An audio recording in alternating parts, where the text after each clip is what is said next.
The Washington Examiner put out an article. Let's see, when was this? This was the 21st, so just a few days ago, on a survey done of preppers and what they think the biggest cause for concern is going forward into the future. And this is important because, preppers, a lot of people think that preppers are just fear mongers. My impression is that people who feel that way are people who aren't prepared, don't want to be prepared, want to be lazy. But the reality is that there are a lot of crazy things going on in the world these days. Look around you. If you're not prepared, you're in for an ugly future. I mean, that's just the reality of it. I mean, there's so much that could happen at any moment in time. If you're not ready for it, I mean, you're out of luck. And what preppers do that they've kind of become experts on is they research a lot of articles, they read a lot of articles, they analyze what's going on in the world, and then they take action themselves to make sure that if something goes awry, they're ready for it. So they analyze these situations. And so they took this survey and they wanted to know what preppers feel were kind of like the big things to watch out for. And some of this I agree on. Now you have to remember this survey was done across a lot of people. So some of them thought, they were more worried about a certain scenario. This just kind of summarizes it into what the majority felt were some of the biggest issues that could be facing us in the future. So I thought it would be fun to go through this list with you guys and see what you guys think of this. The number one thing, over 50% of preppers felt that this was one of the greatest threats we face today. And that is the loss of electrical grid from solar flares, physical attack, cyber, nuclear, EMP attack, etc. And I've been meaning to do a video. I want to do a video on this before the end of November because I know that for those of you who want to be prepared, I have a lot of ideas on this and how to be prepared, things to think about if this scenario were to play out. Our government right now is completely unprepared for this scenario. Under Trump, he actually had an executive order in place to prepare the government for this scenario. And believe it or not, it could happen at any moment in time. There are several solar flares that are much bigger than Earth heading our way in just a few days. And we've seen how these solar flares could take out large sections of an electrical grid. And I think his concern was more of geomagnetic activity than it was an EMP. And I'm not very concerned about an EMP myself because I don't think that it makes any strategic sense for anybody attacking us to use an EMP. And you may disagree with me on that, but things would have to get pretty bad for somebody to utilize an EMP. And even, if they were planning on invading us, it wouldn't be to their advantage to use an EMP. Strategic attacks on power grids, like what we saw here in North Carolina last winter, that makes a lot of sense. And, a geomagnetic storm makes a lot of sense to me, but that's because I follow solar cycles and things like that. Call me a weirdo. But what I'm seeing is that we've been entering this unstable stage with the sun, and that could cause, massive solar flares, which could cause an electrical grid down. But you also have increased cosmic rays when the sun is at a minimum and a decreased magnetosphere around the Earth, which all of that could disrupt our power grid. So these are all big scenarios, and when I do my video on this, I'll talk about some other scenarios that I see playing out this winter. So that's a top concern, and it's a top concern, I think, because in the report, the government report that was done under the Trump administration, a large percentage of the population of the U.S., a very large percentage, would cease to exist within a year if there was a widespread power outage continental-wide across the United States. And that's because of how reliant we've become on energy. And most of that loss in life occurs pretty early on, from riots, from looting, from conflict that would arise in the event of long-term power outages. So this, I do agree. If I was taking this survey, I would put this high up on the list, because I do think that it is a significant event that could impact us, and I think it's one that you could easily prepare for. We use a combination of things. We have gas power generators, and I'm going to get into this and my reasoning why. I think that solar power in those cases, the solar power banks and panels that you can set up, EcoFlow's having a big sale on them right now, hundreds of dollars off. Those types of things may actually be better, especially earlier on in a situation like that. And I'll discuss all that in another video, because we can go on about electrical grid down forever. Economic collapse that leads to violence, loss of law and order. Number 2, and it's about 45, just under 45%. I could do an entire video on this one too, because the reality is we are on the verge of economic collapse. We have been, and we keep kicking this can down the road by doing all these different things, but the toolbox is running out of ideas. And so what's going to end up happening is eventually we're going to have to go through a massive correction. And when we do, it's going to hurt a lot of people. It's going to cause a lot of turmoil. In my perspective, I think it's the best thing for the economy. I think you need to let these things correct, because the way that we've been doing it, it just makes it even worse when it actually happens. That's not to say that it's not going to cause a lot of turmoil. And that's just part of, cycles. That's part of economic cycles. It's part of life. But it is something to be prepared for, because as we've seen, even with the COVID lockdowns, we got an idea, a taste for how people react in desperation. And I think that is just, a glimpse of what would happen in the event that we have some sort of economic collapse. And I apologize. I know there's a cat meowing down below me. There's nothing I can do about it. I tried chasing him off. And actually, on this note of economic collapse, I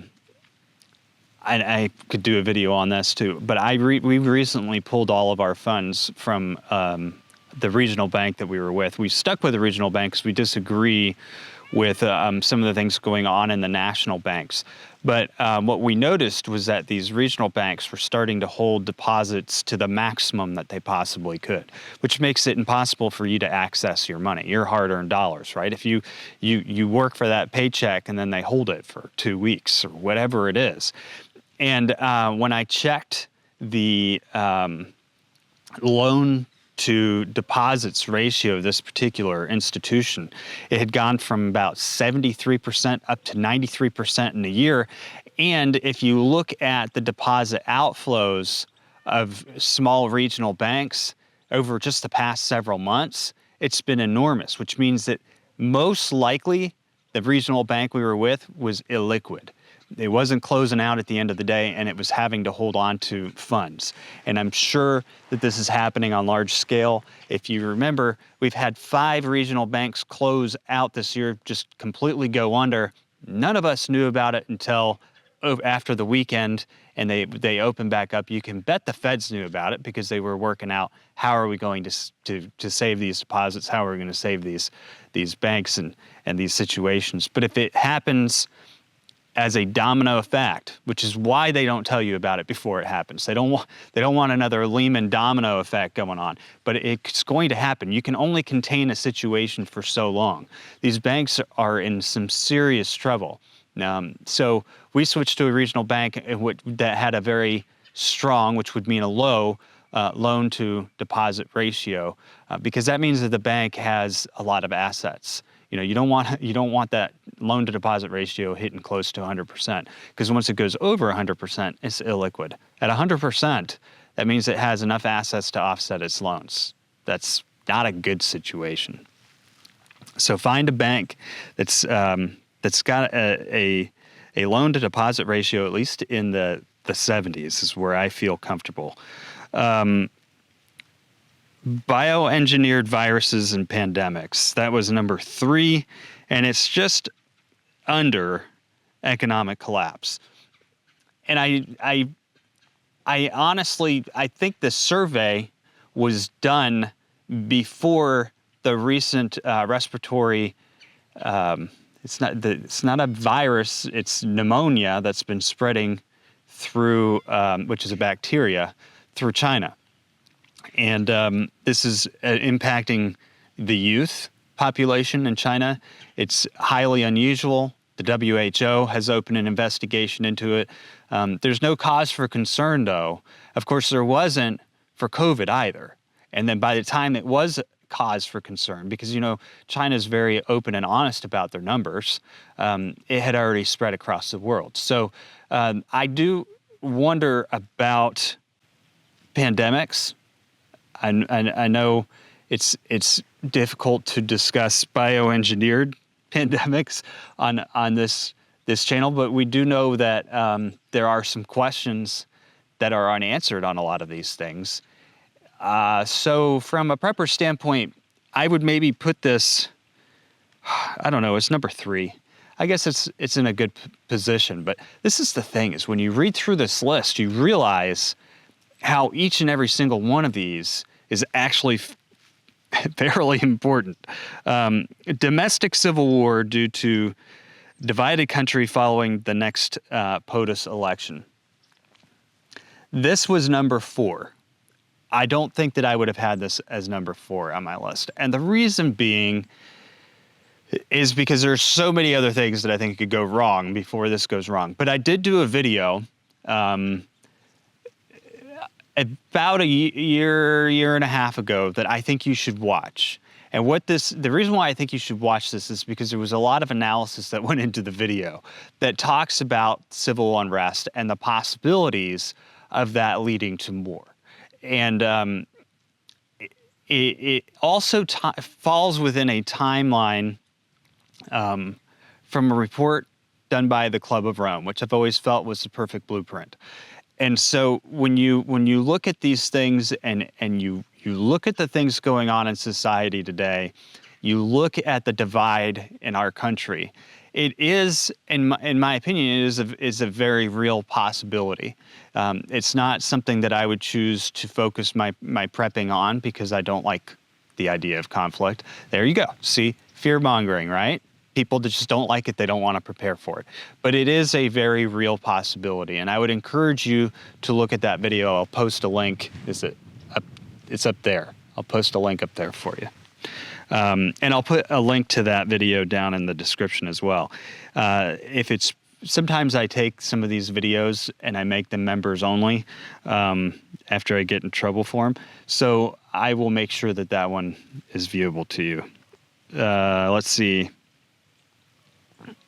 Terrorist attacks in the U.S. Now, I would have put this above the Civil War, because I do think that terrorist attacks are a very real threat right now, and it's not. Yes, it has a lot to do with the war in Gaza with Israel and Hamas, but I think that we've already seen terrorist attacks in the U.S. before this war.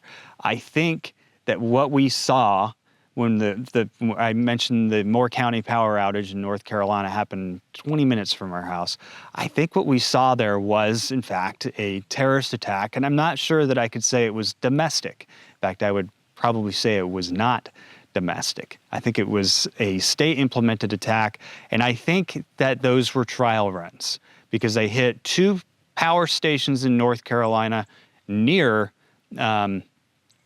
military facilities that were at least within the housing community of special forces families, etc.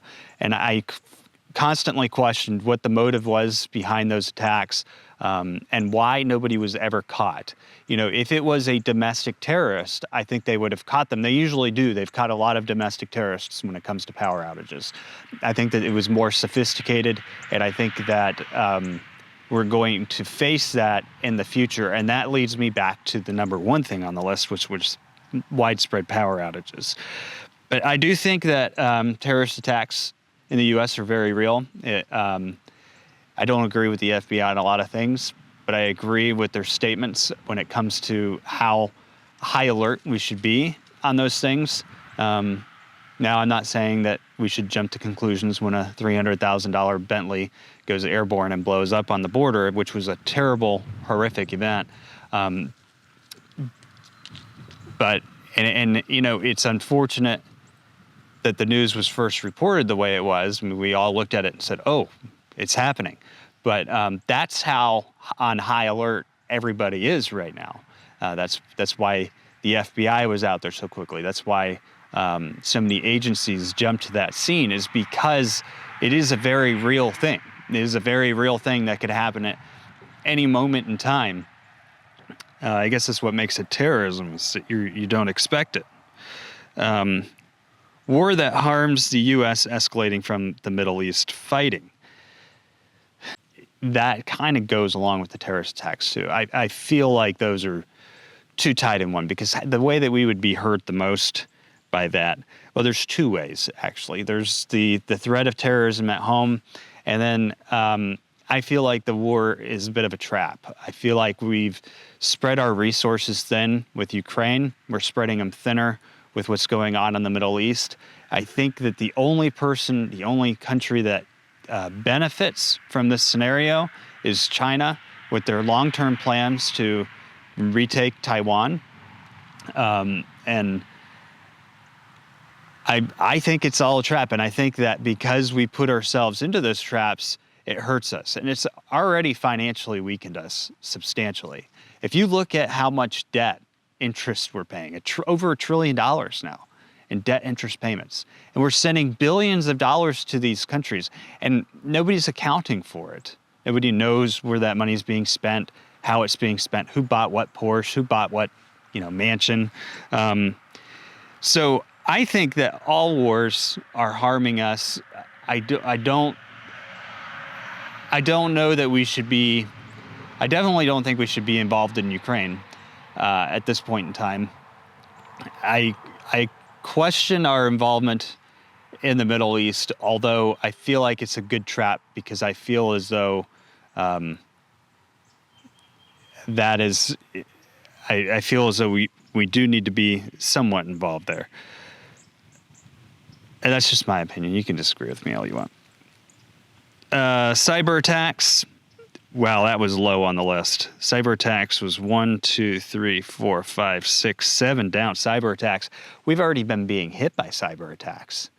So the fact that, and preppers know this. They're not dummies, okay? So they know that we're already getting hit by cyber attacks. So the fact that all these other things came before cyber attacks is rather significant now. Cyber attacks could affect our entire power grid. They could affect our entire economy. The clearinghouse shutting down a few weeks back, was last month. I feel like that was a cyber attack. We've seen what cyber attacks could do to Australia. They shut down the internet. They shut down the ports. Cyber attacks are a real threat. And again, they kind of feed into those other scenarios playing out, which I guess puts those scenarios ahead. I mean, the risk of the power grid going down is higher because a cyber attack could impact that, as well as a number of other things. The risk of economic collapse is higher because a cyber attack, along with a number of other things, could impact that. So I guess that does make sense. Artificial intelligence, I think, is a little low here, because as we know, AGI has been recently discovered. It was OpenAI. There's been the whole thing floating around on the internet about why the CEO was let go and why he was brought back on. And it's come out that Q-Star, some people are calling it Q-Star-anon, but Q-Star is a program to discover AGR, artificial general intelligence. And the problem with artificial general intelligence is, number one, it could cause an economic collapse, because it could displace 300 million jobs in the U.S. Now, just think about the population of the U.S. and how many jobs that is. Artificial general intelligence is an intelligence level that's supposedly artificial that can compute more than a human could, that can think better than a human could, that could completely replace a human. I mean, at that point in time, we're no longer needed. And it reminds me of an interview with Bloomberg years ago, where we were on the cusp of such technological advancement that people were no longer needed. And this is how elites think, right? The people are no longer needed. We no longer need our slaves because we have this and we can do X, Y, and Z. They're no longer needed. So we either have to figure out a way to keep them happy through, socialism, just give them things for free. They don't need ownership. We'll change society so that these people can remain happy and cheerful and doing nothing and having nothing, or we just need to figure out a way to wipe them out. I mean, the one or the other has to happen, right? Because the second that people don't have jobs, don't have purpose, the second you have an uprising, and the elites don't want that. So the biggest threat with artificial intelligence to me is simply that. And the second biggest threat is, artificial intelligence could have, it already is having substantial impacts on our society. When you watch a video, that algorithms are choosing what you see. They can actually influence how you think, and they know what things can persuade you, so they put certain things in front of you to try and get you to flip-flop to another side or another viewpoint. It is amazing to me what artificial intelligence is capable of. I have a theory, though. I have a theory that we can only take technology too far before it completely backfires on society. And when it does, it'll knock us back to the dark ages. And I'm pretty sure with AGI, we're on the cusp of that, which is the second biggest thing I see with artificial intelligence. I don't know why we felt that we needed to build artificial intelligence, but there are so many people that use it on a daily basis. I mean, we all do. We use it to create subtitles, whatever. Nuclear war rising from Chinese invasion of Taiwan. I think nuclear war in general is a threat. I think it's kind of like a last resort type threat. I think if anything, you're going to see, and probably within the next couple of years, is them using what they call tactical nuclear weapons. And that would be used within fighting, and that would be the next stage of escalation before you go to full-blown nuclear war. Terrorist wildfire arson attacks, it's already been happening. I mean, no, that's global warming. Nanotechnology disaster. Nuclear war rising from Ukraine, Russia. Some of these things I'd kind of group together. Plant virus that spreads worldwide, destroys crops. I've questioned some of the plant viruses that we've seen spreading, as well as some of the bugs, some of the invasive bugs that have gotten into crops and destroyed them. I mean, how does an invasive species from halfway across the world get here into our crops and destroy our crops? I mean, I can understand them coming through customs and other ways, but it just seems like, biosecurity should always be high on our list. And what I feel is kind of missing in this plant virus is just food insecurity in general. People don't realize this, but food insecurity since 2015 has been on a steady rise across the world. And just because the U.S. is a rich nation and we're able to buy food, we are teetering on a dollar collapse. We are teetering on a dollar collapse because the only thing that has made our dollar stronger is pushing interest rates up to the point where we've nearly bankrupted half of our society. At some point, something's going to have to give. And when it gives, the dollar will fall hard. And when the dollar falls hard, suddenly what seems expensive to you now is going to be astronomical. I don't think that we can play this game long enough for a soft landing. There are some people talking about a soft landing now, but I still think that the Fed is going to have to make changes. Either they're going to continue on the route that they're going and raising interest rates, which is going to cause economic turmoil, or they're going to have to go into some sort of QE. And I think that the domestic banks are going to lead them to do that. And when they do, it's going to be tough. That is the worst thing that could happen right now. Any more QE, and we're toast because of that, because of food. Because if all of a sudden our dollar value drops in the global currency exchange, we have less food. And people say, well, we grow our own here. You know what, folks? It is a free market. People have to make a living, right? They're going to sell their food to whoever they can make a living off of. And if you're not willing to pay the prices and somebody else is, you can't blame them for that. Genetically modified organism disaster destroys wildlife, plants. I think that's already happening too. I mean, we've gotten so much into genetic modification and gene modification. I think that we haven't seen the full spectrum of, and it's not just GMOs, it's other things. You know what I'm talking about? I don't think we've seen the full fallout of that yet. Massive earthquake that disrupts transportation, grid, economy. You know, there are a lot of natural disaster events happening around the world, and I'm not talking about the warming cycles. What I'm talking about are volcanic eruptions. You know, definitely some big things going on there. Super volcano of Yellowstone was ranked very low on this list, by the way, down close to 5%. I mean, right now I'm in like the 5% range, and a large asteroid strike.